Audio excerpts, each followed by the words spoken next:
अपने बारे में बात करना और ख़ास तौर से बचपन में लौटना ये एक थोड़ा सा मुश्किल और कुछ अजीब बात होती है। पितामह का देहांत सन 24 में हो गया था। जिस समय उनकी मृत्यु हो रही थी, हमारी जो दादी थी वो बहुत दुखी थी, तो उन्होंने कहा कि दुखी होने की कोई बात नहीं है, मनुष्य अपने कर्मों के अनुसार जन्म लेता है और मृत्यु को प्राप्त होता है, तो हम अवश्य फिर से जन्म लेंगे और उस बालक का नाम आप श्रीलाल रखिएगा। बचपन की बात करें तो मेरा जन्म 31 दिसंबर 1925 को हुआ था।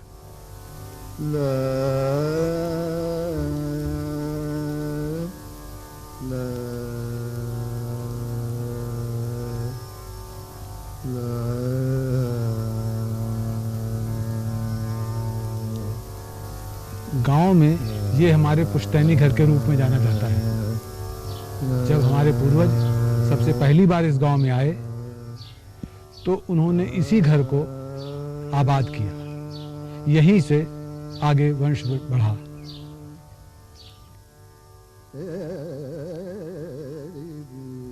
ये यही स्थान है जहां श्रीलाल जी का जन्म हुआ, उनका विवाह रचाया गया। पिछले 55 वर्षों से यहाँ हम लोग नहीं रह रहे हैं, इसी गांव के दूसरे स्थान पर चले गए हैं, लेकिन ये हमारे परिवार की एक धरोहर के रूप में, देहरी के रूप में स्थान अब भी पूजा जाता है। होरी देवारी यहाँ जरूर आते थे। कहाँ जब तक भौजी को बनावा नहीं खाई तब तक हमका नींद नहीं लगा। बहुत प्यार करते थे भौजाई का। नॉस्टैल्जिया का मतलब ही होता है घर वापस लौटना, उसकी इच्छा करना। तो मेरे साथ ऐसा है कि जो बचपन की यादें हैं उनमें दुखद यादें मुझे याद नहीं है। वो याद भी हो तो मैं उनको उनके ऊपर मंथन नहीं करना चाहता हूँ। मुझे ऐसा लगता है कि उसी के साथ ही साथ वो दृश्य आते हैं बचपन के जिनसे कि एक कविता की सृष्टि होती है। आज भी जब मैं उन दिनों की बात याद करता हूँ, गांव का ही एक छोटा सा स्कूल था जिसको उन दिनों इमदादी स्कूल कहते थे। उस स्कूल के सामने एक लंबा चौड़ा तालाब था, वहाँ जामुन के पेड़ थे। गर्मियों के अंत में, जुलाई की शुरुआत में जामुन के गिरता था पानी में, उसकी आवाज़ें हम लोगों को सुनाई देती थी।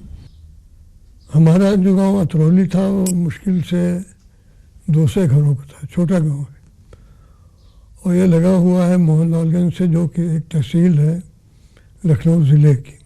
मोहनलालगंज में ही हम लोग पढ़ने के लिए जाते थे, प्राइमरी स्कूल पास करने, और उस ज़माने में जो वर्नाक्यूलर मिडिल स्कूल कहलाता था उसको पास करने के लिए।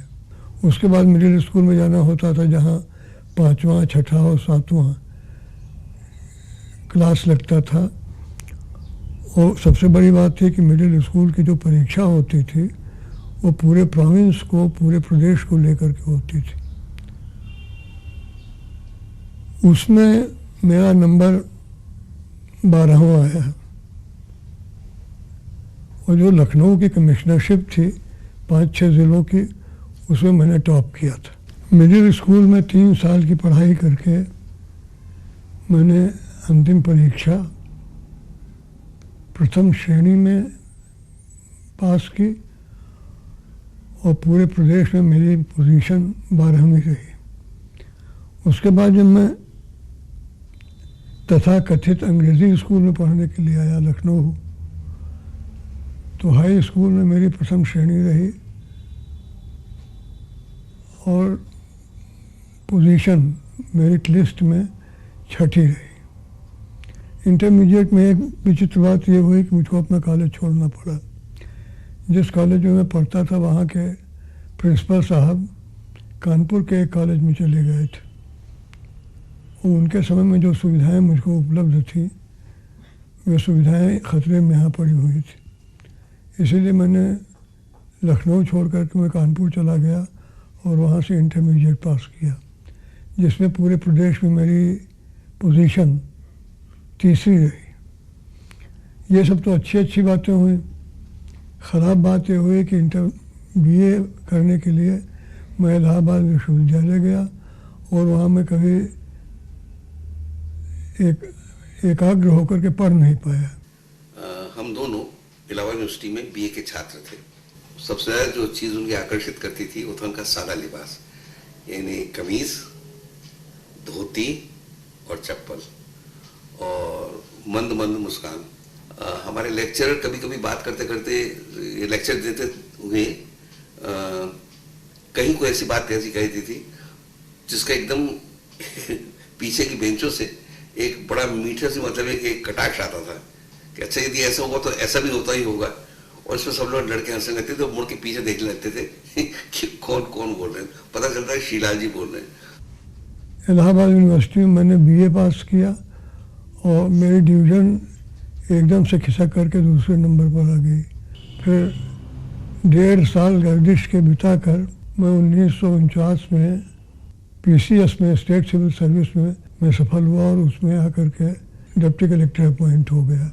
इसमें व्यवस्थित होकर के 1956 से मैंने लिखना शुरू किया।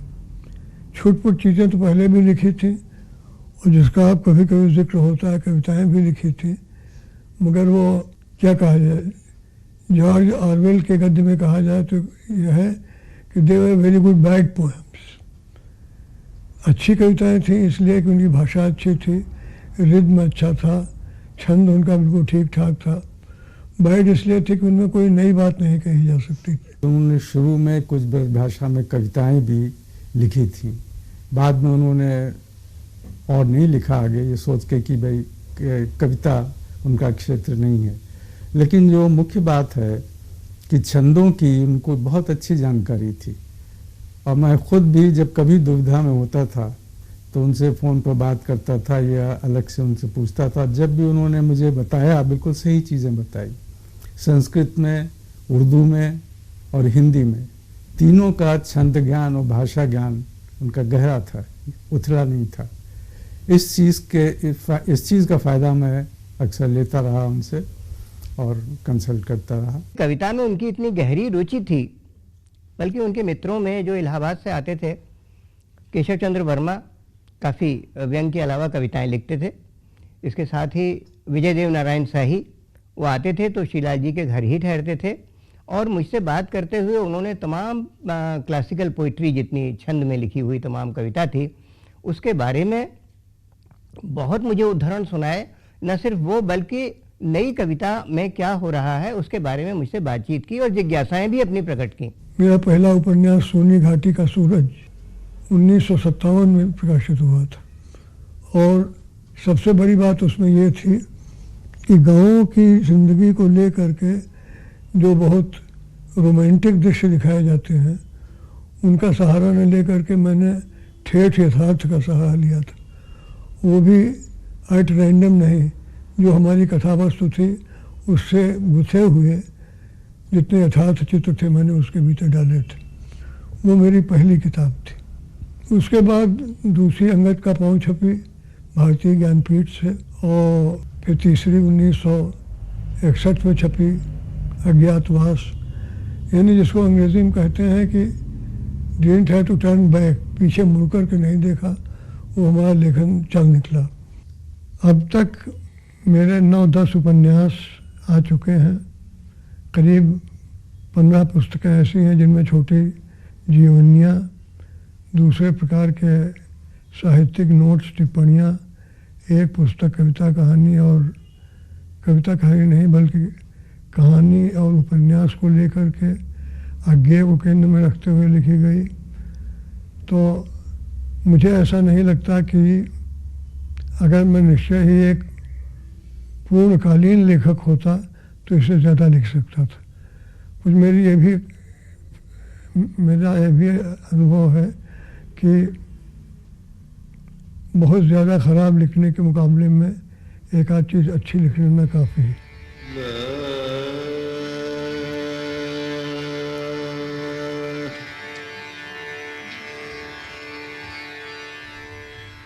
श्रीलाल शुक्ल के अवदान को 20वीं शताब्दी के समाज के निर्मम निष्पक्ष विश्लेषण के रूप में याद किया जाएगा। उनकी भूमिका में आजादी के बाद का एक प्रतिबद्ध और समर्पित लेखक अपनी मौलिक आवाज में बोलता है। इस आवाज में सबकी आवाज, सबका समय है।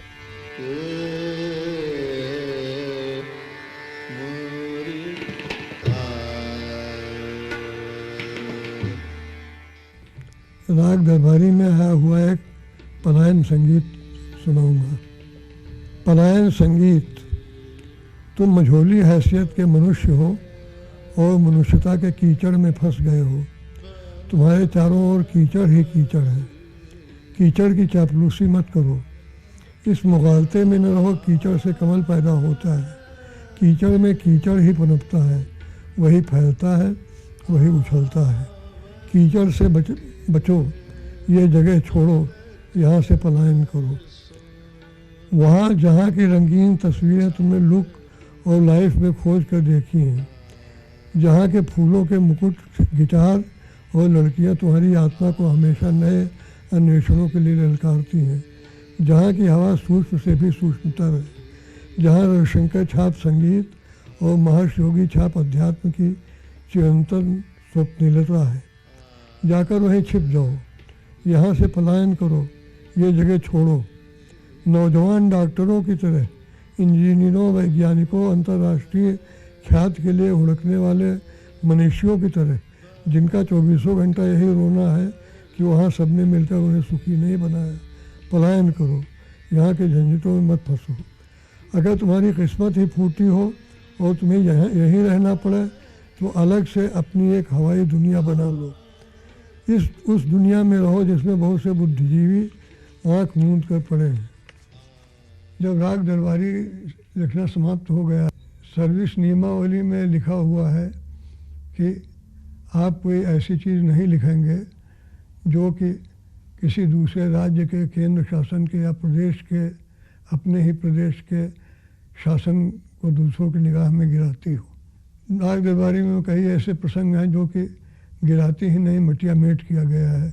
इसको प्रकाशित होने के पहले सरकार की स्वीकृति ली जाए ताकि बाद में अगर कोई झगड़ा खड़ा होता है तो उसका निपटारा पहले ही हो जाना चाहिए।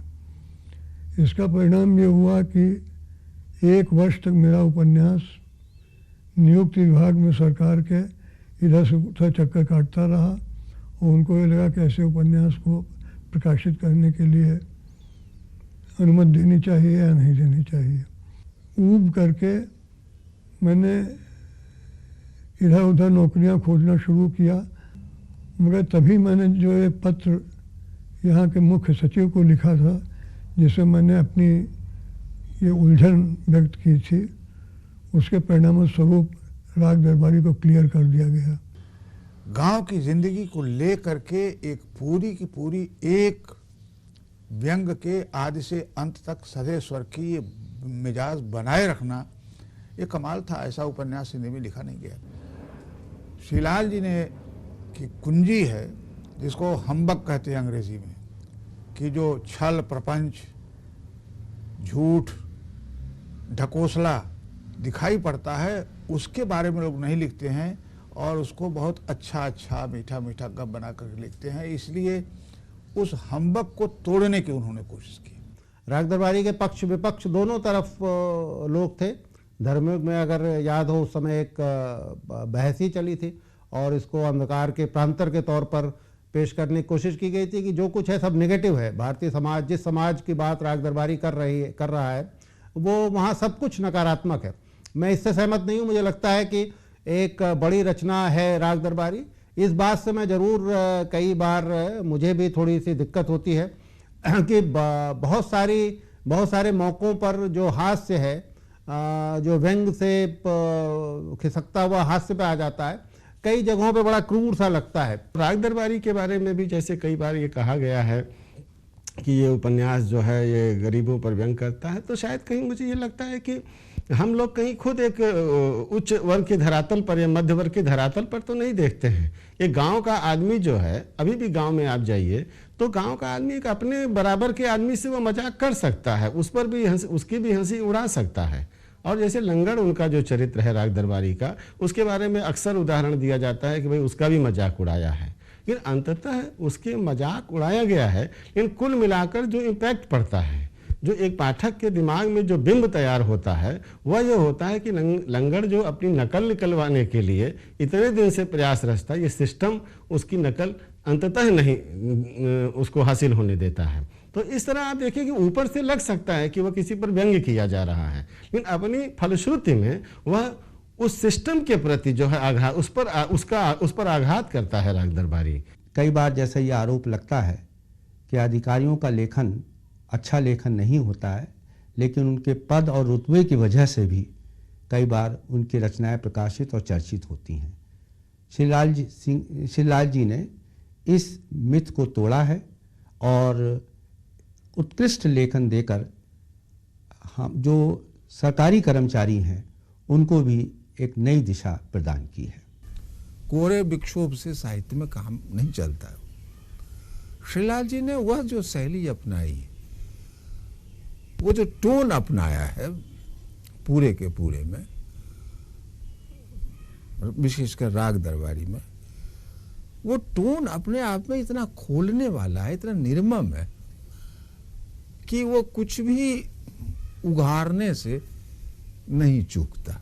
अलग अलग प्रकार की इन भंगिमाओं को पकड़ने की कला में जो तत्परता हमें टॉलस्टॉय की यहाँ दिखाई देती है, दोस्तोव्स्की की यहाँ दिखाई देती है, डिकेंस की यहाँ दिखाई देती है, वैसी ही कला पात्रों की भंगिमा पकड़ने में श्रीलाल शुक्ल की रचनाओं में मिलती है। और इसीलिए श्रीलाल शुक्ल के पात्र भूलते नहीं हैं। रंगनाथ नहीं भूलता, लंगर नहीं भूलता, सुकन्या नहीं भूलती, विश्रामपुर के संत के कुंवर जयंती प्रसाद नहीं भूलते, सुंदरी नहीं भूलती और जयश्री नहीं भूलती। मेरा ऐसा ख्याल है कि 20वीं शताब्दी में गद्य का जो स्वरूप उभर रहा है, ख़ास तरीके से कथा साहित्य का, उसमें आपकी कथा में, आपके नरेशन में अपने आप पे निहित है कि वो अभिधा में नहीं होगा, व्यंजना में होगा। वो बहुत अच्छे अच्छे विश्व स्तर के लेखक इसमें हुए हैं। वो हैं सॉल बेलो, सलमान रश्दी, गुंटर ग्रास, 3-4 तो ऐसे लेखक हैं जिनका नाम तत्काल में ले सकता हूँ। उनकी कालजयी कृति राग दरबारी। इस उपन्यास का अनुवाद अंग्रेजी सहित कई भारतीय भाषाओं में हुआ। इस उद्दात व्यंग्य कृति ने हिंदी में उपन्यास लेखन की ऐतिहासिक परंपरा का सूत्रपात किया। इस किताब से मैंने बहुत कुछ सीखा है, ख़ास तौर पे उत्तर प्रदेश की सियासत के बारे में, उत्तर प्रदेश की प्रशासन के बारे में, और सब जो मूल रूप में जो पूरी सिस्टम है एक गांव में, वो सामने पेश किया गया था। तो मेरे लिए ये बहुत संतुष्टजनक तजुर्बा था, बहुत ज़्यादा। जहाँ तक कि कुछ 1-2 साल के बाद मैं बहुत सख्त बीमार पड़ गई, और मुझे ऐसा लगा, डॉक्टर ने ऐसी दवाई लिख दी जिससे मुझे लगा कि अब मैं कुछ दिन के मेहमान हूँ। बीमारी से ज़्यादा दवाई लगी। और जब मैं लेटी हुई थी, सोच रही थी, मेरी सारी ज़िंदगी मेरी आंखों के सामने आ गई। तो एक ख्याल मेरे दिमाग में आ गया कि कोई बात नहीं, मैं आज ही मर सकती हूँ, क्योंकि मैंने कम से कम एक अच्छा काम किया है, मैंने राग दरबारी का अंग्रेजी में अनुवाद किया। श्रीलाल शुक्ल के 10 उपन्यासों में विश्रामपुर का संत, राग विराग, मकान, पहला पड़ाव, आदमी का जहर, सीमाएं टूटती हैं और सूनी घाटी का सूरज अपने वैविध्यपूर्ण कथ्य के लिए याद किए जाते हैं। उनके 3 कथा संग्रहों में सुरक्षा और अन्य कहानियां चर्चा के केंद्र में रहा। 8 व्यंग्य संग्रहों में हमारे समाज का विसंगत और अमानवीय चेहरा उजागर हुआ है। आलोचना और विनिबंध उनके गद्य लेखन के शिखर हैं। श्रीलाल शुक्ल हमारे समय के संपूर्ण लेखक हैं।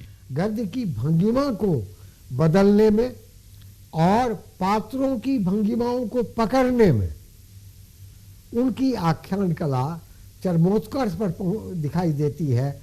वो राग विराग में और सूनी घाटी की सूरज में इसके बीज मौजूद है, लेकिन वो अपने चरमोत्कर्ष पर इन तीनों उपन्यासों में दिखाई देती है, विश्रामपुर के संत, राग विराग और राग दरबारी।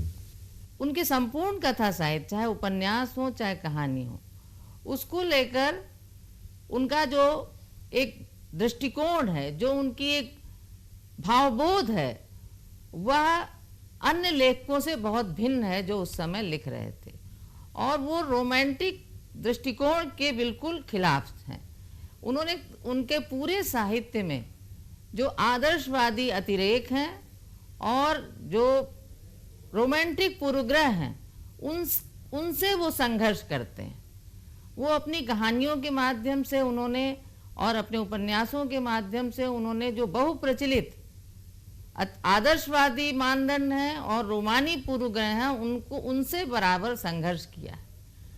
उदाहरण के लिए आप उनकी कहानी यह घर मेरा नहीं, 1961 में लिखी गई कहानी, जबकि शुक्ल जी ये खुद श्रीलाल जी इस बात को मानते हैं कि उन दिनों नई कहानी में इतना अधिक विवाद था कि उन्होंने बेहतर समझा कि इस कहानी के दंगल से वो दूर रहें, तभी लिखें। तो इसलिए 61 और 63 के बाद 28 में फिर उन्होंने अपनी कहानी छुट्टियां और सुरक्षा तथा अन्य कहानी उन्होंने लिखी।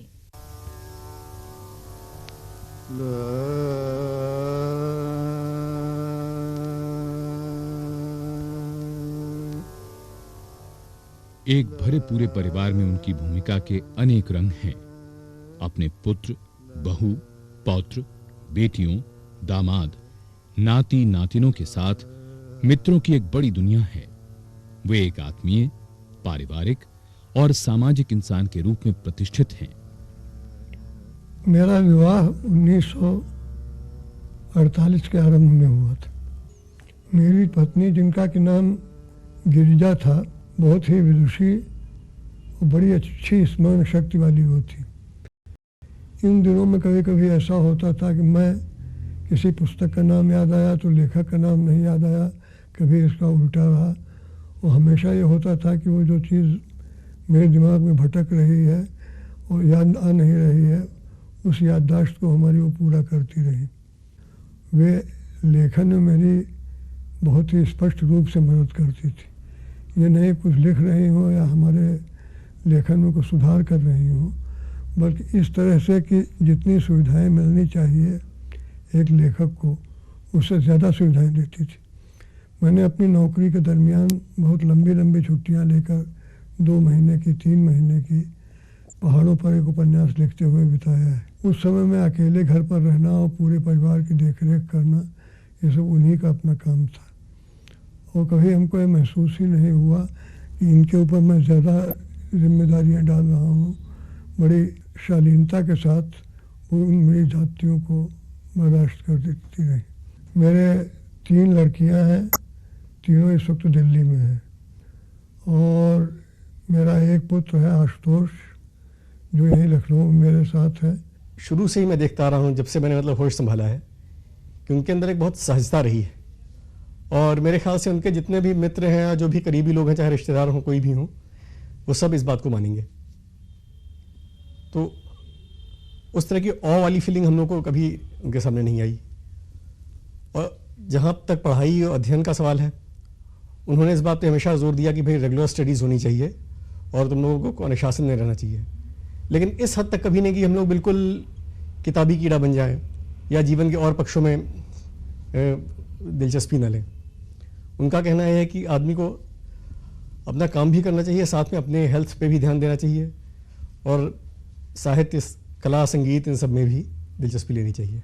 22 जून 1983 में मेरी शादी आशुतोष के साथ हुई। उस समय मैं बहुत घबराई हुई थी। मैं सोच रही थी पता नहीं मैं इतने बड़े साहित्यकार के घर में जाके किस तरह से मतलब रह पाऊंगी और किस तरह से अपने दायित्व पूरे कर पाऊंगी। लेकिन जब मैं यहाँ पे आई लखनऊ, तो मुझे बिल्कुल भी ऐसा नहीं लगा कि मैं अपना घर छोड़कर आई हूँ। मुझे बिल्कुल ऐसा प्रतीत हो रहा था जैसे कि मैं अपने ही लोगों के बीच में हूँ, क्योंकि पापा का जो मेरे लिए मेरे प्रति व्यवहार था वो बिल्कुल एक फादर से कम नहीं था। मुझे ऐसा लगता ही नहीं था कि मैं ससुर के साथ हूँ। वो अपनी बेटियों से भी ज़्यादा मुझे प्यार करते हैं। रूढ़िवादिता, अंधविश्वास, ये हमने कभी नहीं देखा। किसी ने कुछ बता दिया तो उसके पीछे चले गए। अपने जैसे नवरात्र वगैरह हैं, उनको विधि पूर्वक पाठ करना स्वयं खुद करते, क्योंकि खुद विद्वान नहीं हैं, तो बुल पूरा का पूरा विधिवत करके। लेकिन ये नहीं है कि बिल्कुल लकीर, फिर हर चीज़ का लकीर नहीं पीटती, बहुत सहज ढंग से हर चीज़ को स्वीकार करना और उसको चलना। किसी चीज़ का ढकोसला नहीं, आडंबर को बिल्कुल पसंद नहीं करते, बिल्कुल भी। हर तरह के तीज त्यौहार और पूजा पाठ को निभाते रहे। इसके बावजूद भी उनका दृष्टिकोण बहुत आधुनिक था हम लोग के प्रति। हर तरह की चीज़ें, कुछ भी पहनो, कुछ भी खाओ, लेकिन पढ़ो लिखो, और हर तरह से पढ़ने में योगदान देते थे। मुझे याद, जब मेरी एक मित्र थी, उसके साथ मेरी कुछ अनबन हो गई, गर्मी की छुट्टियाँ थी, तो मैं उदास बैठी थी बाहर और सैर करने नहीं जा रही थी, खेलने कूदने नहीं जा रही थी। तो उन्होंने मेरे हाथ में मुझे कहा कि तुम प्रेमचंद का मानसरोवर वगैरह क्यों नहीं पढ़ती हो, और मुझे किताबों के बारे में बताया और कुछ पुस्तकें मेरे हाथ में ला के दी। उसमें रामधारी सिंह दिनकर की कविता थी, निराला की कविता थी, क्योंकि उनको पता था मेरी रुचि कुछ कविताओं में है। और मैं उस वक्त कुछ छोटी मोटी कविताएं लिखने लग गई थी, जिसको कविता कहा जा सकता है नहीं, कुछ तो बंदी समझ लीजिए। तो उसके बाद वो बोले कि बेटा देखो, दोस्त लोग, मित्र लोग तो रूठ जाते हैं और कभी गुस्सा भी जाते हैं, कभी मान जाते हैं, लेकिन पुस्तकें एक ऐसी हैं तुम्हारी साथी जो तुम्हें कभी निराश नहीं करेंगी, तुमसे किसी बात की आशा नहीं करेंगी, कुछ तुमसे मांगेंगी नहीं और तुम्हें हमेशा साथ देंगी तुम्हारा। जब थोड़े बड़े हुए, मैं हॉस्टल जाने लगी एमए के लिए, इलाहाबाद यूनिवर्सिटी गई हॉस्टल के लिए, तो मम्मी पापा दोनों ही रोने लगे जब मैं गाड़ी में बैठने लगी। तो उस समय मैंने कुछ नहीं, ज़्यादा ध्यान नहीं दिया और चले गए। उसके 2 दिन बाद पापा आए इलाहाबाद, तो मैंने तब उनसे पूछा कि पापा आप लोग रोने क्यों लग गए थे। तो तब उन्होंने कहा, बेटा जब जाने लगी तुम, तब मम्मी ने कहा कि अब ये गई, अब ये कभी आके हमारे साथ रह नहीं पाएगी। तो वो हमको लगा कि ये थोड़ा ज़्यादा ड्रामेटिक हो रहे हैं पापा। मैंने उनसे कहा नहीं पापा, आप यू आर ओवर रिएक्टिंग, ऐसा कुछ नहीं होता है, और कैसे नहीं आएंगे, छुट्टियों में आएंगे, 2 महीने रहेंगे, 4 महीने रहेंगे। बट वो सच निकला, वो हो नहीं पाया, क्योंकि उसके बाद पढ़े और फिर दिल्ली आके पढ़ने लग गए, यहाँ पढ़ाने लग गए, यहीं तब तक पढ़ते पढ़ते शादी हो गई, और तब से अब यहाँ आए हुए मुझे 27-28 साल दिल्ली में ही हो गए, और उनके साथ उस तरह का फिर मौका मिला नहीं। मुझे विदेश में, मलेशिया में एक बहुत अच्छा ऑफ़र मिला। मैं 81-82 की बात कर रहा हूँ, बहुत साल, आज समझिए 27-28 साल पहले। और बहुत अच्छा ऑफ़र था, मैं मैनेजिंग डायरेक्टर बन के वहाँ जा रहा था और $10,000 की तनख्वाह भी थी। तो उन दिनों मेरी माँ भी जिंदा थी, तो मेरी माँ का मन नहीं था कि हम इतना दूर जाएं, वो जाने के लिए तैयार नहीं थी, मेरे साथ रहती थी। मेरी पत्नी का भी मन नहीं था, बच्चे बहुत छोटे थे। तो उन दिनों पापा आए, तो उन्होंने संस्कृत का हमको एक श्लोक सुनाया। कहने कि देखो, जो संपत्ति दोस्त और रिश्तेदार इस्तेमाल न कर सकें और जिस संपत्ति को देख के दुश्मन जले नहीं, उस संपत्ति का कोई फ़ायदा नहीं। इसलिए विदेश में कुछ भी कमाया, उसका देश में तो कुछ फ़ायदा होगा नहीं। तो मैंने एकदम से अपना निर्णय बदल दिया और उसके बाद से मैं समझता हूँ कि आज जो कुछ मैं कर पा रहा हूँ देश के अंदर, उसमें वो उनका एक बहुत बड़ा योगदान है और उनकी इस समझाने का योगदान है, इस अपनी बात को कैसे कहना है इसका योगदान है। वो एक जैसे कि बालक होता है, वैसी उत्सुकता उनमें हर वक्त बनी रहती है, हर किसी चीज़ के बारे में जानने की, हर किसी नई चीज़ को सीखने की, वो ललक उनमें आज भी बराबर है। और ये एक चीज़, एक बालक की तरह कोई नई चीज़ सीखते हैं, उससे उनकी खुशी एकदम बाहर आती है और उनके व्यक्तित्व में ऐसा नहीं लगता है कि इतने बड़े महान लेखक होकर भी, जो कि संसार में उन्होंने नाम कमाया है, उसका बोझ उठाए घूमते हैं। जब भी मिलते हैं हमेशा बहुत ही दिलचस्प इंसान हैं, क्योंकि उनके साथ बात करने में बहुत मज़ा आता है। हर चीज़ के बारे में बात करने को तैयार होते हैं और अबाउट एवरी टॉपिक कुछ ना कुछ नई चीज़ हमको बता ही सकते हैं हमेशा, हर बार। और उनकी हाजिर जवाबी का तो क्या कहूँ, जब भी कहें बहुत ही मज़ा आता है उनके साथ बैठने में, कुछ भी करने में। बस मुझे उनसे एक ही शिकायत है कि उनकी जो सबसे पॉपुलर किताब है राग दरबारी, वो उन्होंने मुझे कभी भी पढ़ने नहीं दी।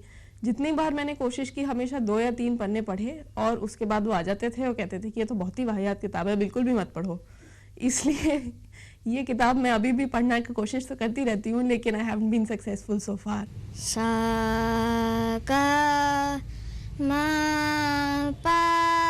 संगीत में श्रीलाल जी की गहरी दिलचस्पी है।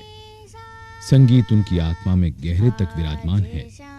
मानो साहित्य के बाद वो उनका दूसरा आश्रय है।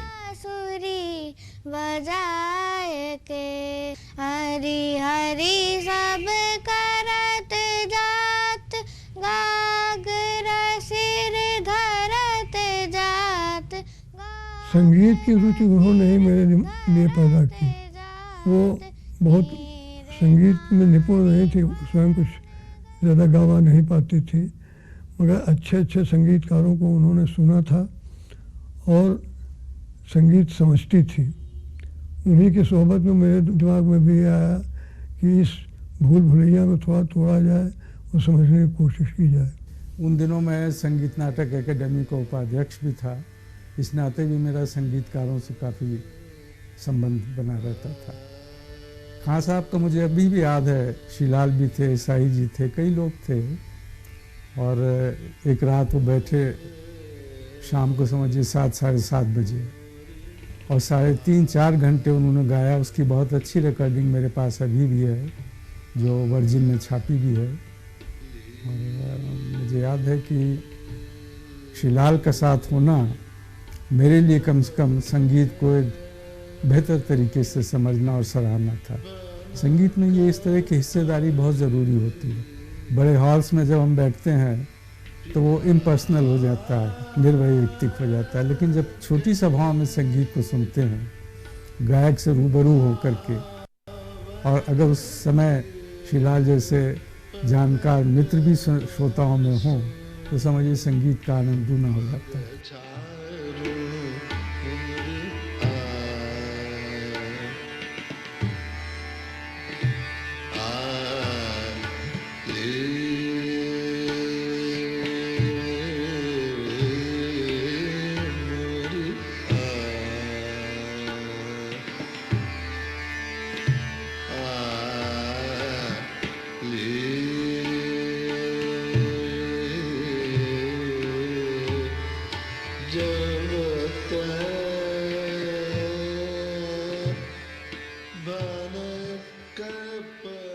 मित्र कह रहे हैं कि मैं सभी अच्छे अच्छे पुरस्कारों को अपनी तरफ खींच लेता हूँ और इस कला में पारंगत हो गया हूँ।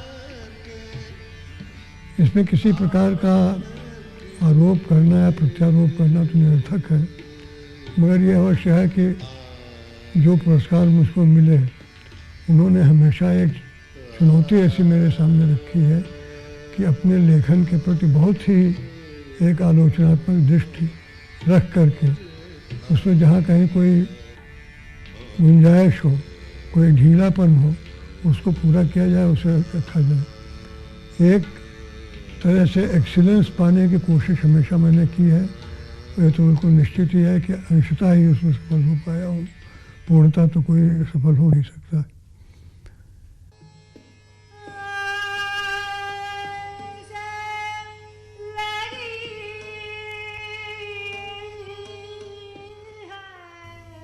श्रीलाल शुक्ल, निराला की काव्य पंक्ति जीवन ही मिला मुझे चारों ओर के अप्रतिम उदाहरण हैं।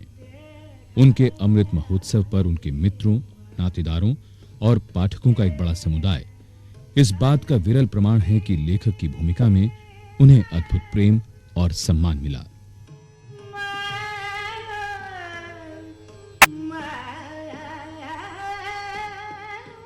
श्रीलाल शुक्ल अमृत महोत्सव समिति एक गठित की गई है और उसमें मुझे संयोजक के रूप में भूमिका निभानी है कि एक चुनौतीपूर्ण कार्य है। चुनौतीपूर्ण कार्य इसलिए कि इसमें जो ग्रंथ तैयार होना है उस ग्रंथ में लगभग 80 से 90 के बीच के लोगों का जो है उन लोगों से लेख प्राप्त करने हैं। उन लोगों से लेख प्राप्त करके उन्हें संकलित करके उन्हें अलग अलग खंडों में विभाजित करके उसे पुस्तक का आकार देने में आदरणीय नामवर जी के साथ भी काम करना है। तो मेरे लिए ये सचमुच बहुत एक बड़ा उत्सव था, बड़ा गर्व का टाइम था कि जब मैंने इस समिति के में रहते हुए कार्य किया। श्रीलाल शुक्ल आजादी के बाद के उन लेखकों में केंद्रीय हैं जिन्होंने साधारण जीवन को असाधारण प्रतिष्ठा प्रदान की। उनकी प्रकाशित लगभग 30 किताबों में 20वीं शताब्दी का जीवन अपना अर्थ पाता है।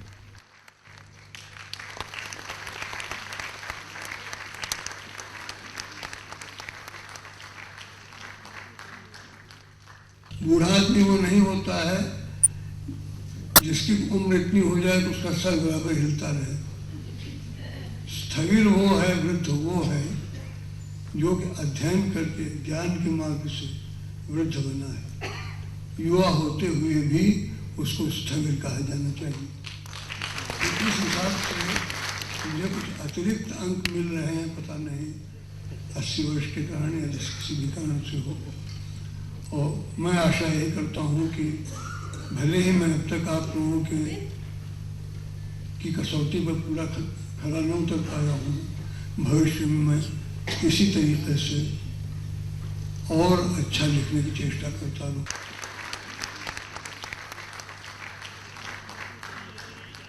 अब सेहत उनका साथ नहीं दे रही है, लेकिन मैं समझता हूँ कि आंखें अब भी उनकी खुली हुई हैं और उन सच्चाइयों के बारे में एक नया राग दरबारी आज वे लिखते तो कैसा लिखते।